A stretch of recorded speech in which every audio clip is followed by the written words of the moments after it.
وَتُوبُوا إِلَى اللَّهِ جَمِيعًا أَيُّهَا الْمُؤْمِنُونَ لَعَلَّكُمْ تُفْلِحُونَ۔ اللہ تبارک و تعالیٰ نے قرآن کریم کی اس آیت میں توبے کا تذکرہ فرمایا ہے۔ ارشاد فرمایا وَتُوبُوا إِلَى اللَّهِ جَمِيعًا کہ تم سارے کے سارے اللہ کی طرف توبہ کرو، ایھا المؤمنون اے مومنو، لعلکم تفلحون شاید تم کامیاب ہو جاؤ اور اسی میں تمہارے لیے کامیابی ہے۔ اس آیت کریمہ میں اللہ تبارک و تعالیٰ نے توبے کا تذکرہ فرمایا ہے۔ توبہ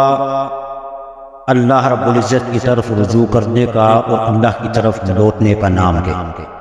اور اصطلاح میں علامہ میر سید شریف الجرجانی رحمۃ اللہ علیہ نے التعریفات کے اندر توبہ کی تعریف کی ہے کہ توبہ شریعت میں برے افعال سے نیک افعال کی طرف رجوع کرنے کا نام ہے، برائی کی طرف سے نیکی کی طرف لوٹنے کا جو نام ہے یہ توبہ ہے۔ علماء کرام نے توبے کی قبولیت کے لیے 3 قسم کی شرطیں ذکر فرمائی ہیں کہ 3 شرطیں ہوں تو اللہ پاک توبہ قبول فرما دیتے ہیں، جن میں سے پہلی شرط کے بارے میں یہ فرمایا کہ زبان سے آدمی توبہ کرے اور گناہ سے پیچھے ہٹ جائے۔ دوسری شرط یہ ہے کہ اپنے کیے ہوئے پر دل میں شرمندگی ہو اور خوب ندامت کا اظہار ہو، اور تیسری شرط یہ ہے کہ آئندہ آنے والے زمانے میں گناہ کے قریب نہ جانے کا پکا ارادہ اور پکا عزم کر لے۔ یہ 3 شرطیں یہ تو حقوق اللہ سے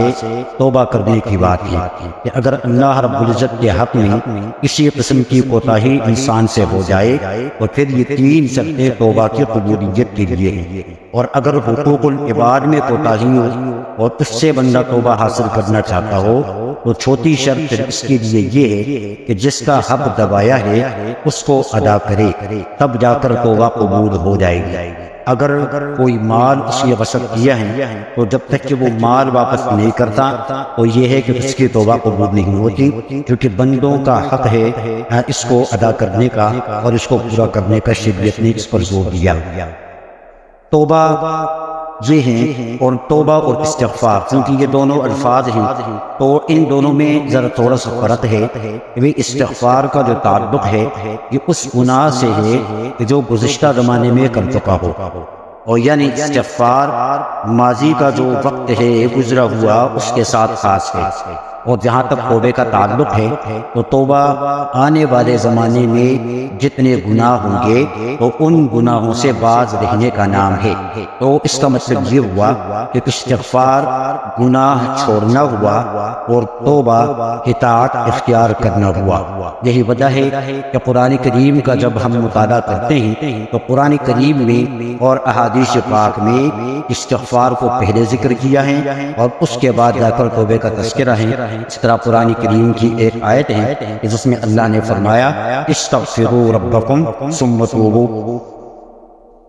توبے کی جو فضیلت ہے یہ بہت ساری احادیث کے اندر مذکور ہیں۔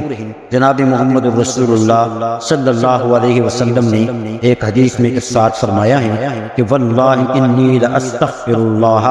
واتوب الیہ فی اليوم اکثر من 70 مرۃ،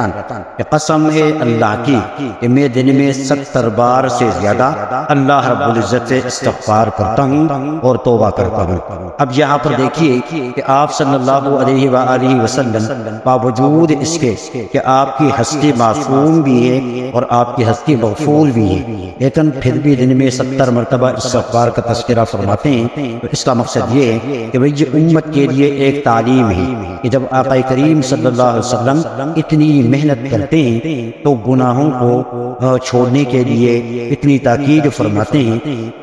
تو ہم جس طرح گناہوں کے اندر آلودہ قسم کے لوگ ہیں ہمیں تو زیادہ محنت کرنے کی ضرورت ہے، 70 بار نہیں بلکہ اس سے بھی زیادہ ہمیں استغفار کرنے کی ضرورت ہے۔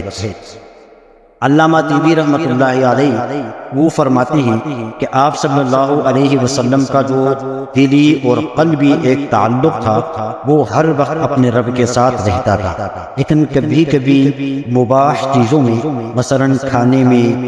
پینے میں، نفس کی چاہت، نکاح ہو، اسی طریقے سے جو مرغوب چیزیں ہیں ان کی طرف جو ہے وہ ارادی یا غیر ارادی طور پر آپ صلی اللہ علیہ وسلم کی توجہ ہوا کرتی تھی، اور یہی چیزیں آپ صلی اللہ علیہ وسلم کے قلب منور کے لیے حجاب بن جاتی تھی، اور یہی چیزیں آپ کے اور اللہ کے درمیان ایک طرح حائل بن جاتی تھی، جس پر آپ صلی اللہ علیہ وسلم نے استغفار کا تذکرہ فرمایا تاکہ دل سے یہ دھند چھٹ جائیں اور دل صاف ہو جائے۔ یہ چیز اگرچہ گناہ نہیں ہے، لیکن آپ صلی اللہ علیہ وسلم کی شان عالی کے نسبت سے یہ تنزل کا درجہ تھا جس کو گناہ کا مشابہ سمجھ لیا گیا، اور اس کے لیے آپ صلی اللہ علیہ وسلم نے استغفار کا تذکرہ فرمایا ہے۔ انسان کا جو دل ہے یہ خیر اور شر دونوں کے لیے مرکز ہے۔ فرشتے اس میں نیک الہامات سے نیکی کاشت کرنے کی کوشش کرتے ہیں، اور شیطان اس میں برے وسوسوں سے برائی کاشت کرنے کی کوشش کرتا ہے۔ اب شیطان نے جب انسان کو برائی پر برانگیختہ کیا اور گناہ کا سیاہ دھبا دل پر پڑ گیا، تو نیکی سے اور توبہ اور استغفار سے یہ دھبا دھل جاتا ہے اور دل پھر صاف ہو جاتا ہے۔ لیکن اگر کوئی انسان گناہ کے بعد استغفار نہیں کرتا، توبہ نہیں کرتا، کوئی نیک عمل نہیں کرتا، تو یہ دھبا بڑھتا چلا جاتا ہے، یہاں تک کہ پورا کا پورا دن اپنے گھیرے میں لے لیتا ہے۔ اسی کی وجہ سے منع کر دیا ہے کہ وہ یہ فرمایا ہے کہ بھائی اگر کسی سے کوئی گناہ ہو جائے تو گناہ کرنے کے بعد پھر کیا کرے آدمی؟ استغفار کر لے، اور استغفار کے ذریعے سے پھر یہ ہے کہ دل کی وہ سیاہی ختم ہو جاتی ہے اور انسان کا دل پاک اور صاف ہو جاتا ہے۔ یہی توبہ کا تذکرہ، استغفار کا تذکرہ امت کے لیے آپ صلی اللہ علیہ وآلہ وسلم نے اس کی ترغیب فرمائی ہے، اور اسی طریقے سے اس کی فضیلتیں بھی بیان فرمائی کہ اللہ رب العزت کی طرف جب بندہ رجوع کرتا ہے تو ان کے گناہ معاف ہو جاتے ہیں، اور پھر اللہ رب العزت کی رحمت انسان کی طرف متوجہ ہو جاتی ہے۔ ایک اور حدیث میں آپ صلی اللہ علیہ وآلہ وسلم نے ارشاد فرمایا کہ شیطان نے اللہ تعالیٰ سے کہا کہ قسم ہے تیری عزت کی، اے میرے پروردگار، میں تیرے بندوں کو ہمیشہ گمراہ کرتا رہوں گا جب تک کہ